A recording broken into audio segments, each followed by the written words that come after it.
Sometimes, it's in the smallest moments, a quiet act of compassion, a simple question, a stranger's kindness, where life's most powerful stories unfold. What you're about to hear isn't just a story, it's a reminder of the humanity we all carry inside us.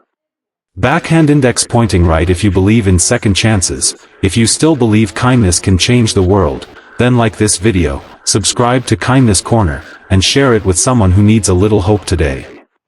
And don't forget to comment your thoughts, we read every one. He walked into the store like any other customer, dressed in faded jeans, a plain cap pulled low over his tired eyes, and a hoodie that made him blend into the crowd. No one would have guessed that the man scanning the aisles wasn't just shopping for toothpaste or cereal. He owned the entire chain. Yet today, James Whitmore wasn't stepping in as a CEO. He wasn't interested in balance sheets or profit margins. He was there undercover, desperate to reconnect with the soul of the company he had built from scratch. A company he feared had lost its heart. But what he didn't expect was the young woman at register 4, eyes swollen, shoulders trembling, holding back tears as she scanned a customer's groceries with robotic motions. He paused. Watched. Something inside him stirred. And in that single moment, everything changed. Backhand index pointing right if you believe in kindness, second chances, and standing up for what's right.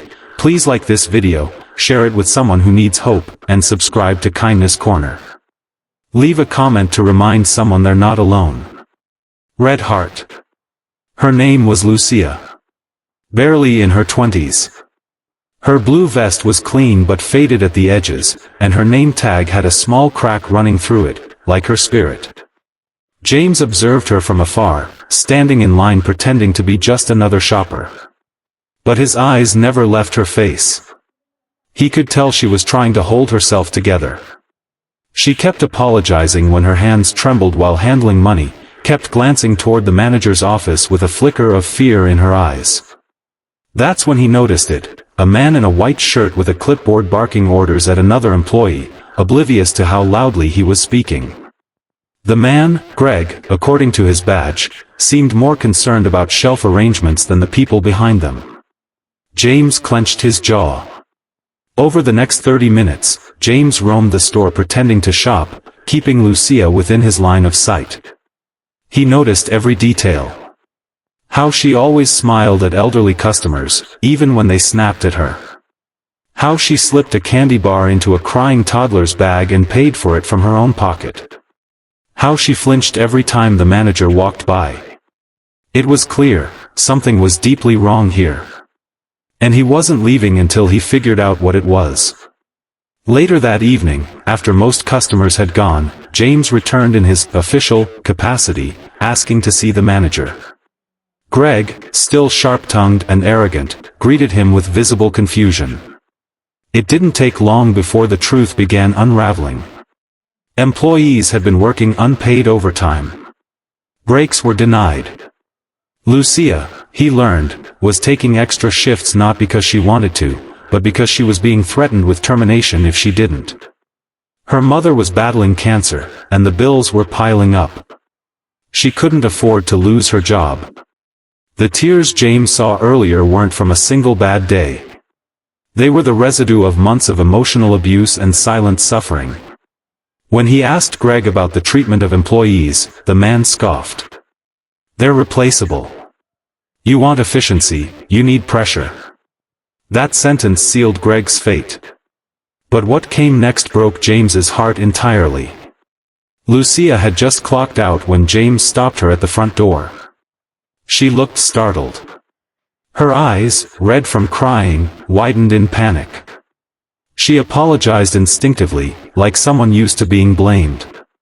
But he stopped her with a gentle hand on her shoulder. What she didn't know was that while she had been helping customers all day, James had been digging into her file, quietly, respectfully, and had discovered something else.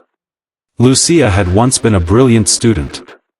Her college transcripts were impressive, filled with dreams of becoming a nurse. But her studies had stopped abruptly 2 years ago. The reason? Her father died unexpectedly, and she became the sole caregiver to her younger siblings and sick mother. Life had stolen her dreams, one hardship at a time. James had heard enough. That night, he made two decisions. First, he fired Greg on the spot. The second was more personal. He arranged for Lucia's mother to receive full medical support through the company's healthcare partnerships. And then, without telling her right away, he covered the remaining tuition fees for Lucia to finish nursing school. But even as things began to turn around for Lucia, James couldn't ignore the bigger picture.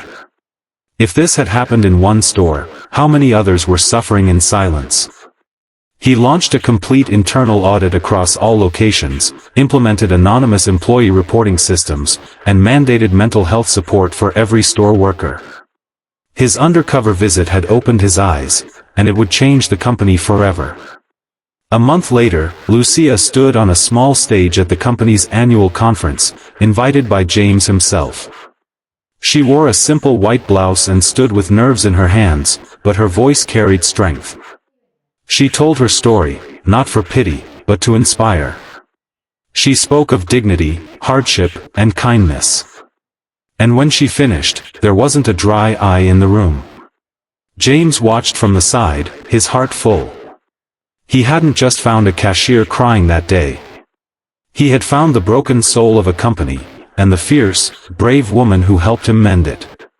Backhand index pointing right. If this story touched your heart, please consider liking the video, subscribing to Kindness Corner, and sharing this with someone who needs a reminder that kindness can change lives.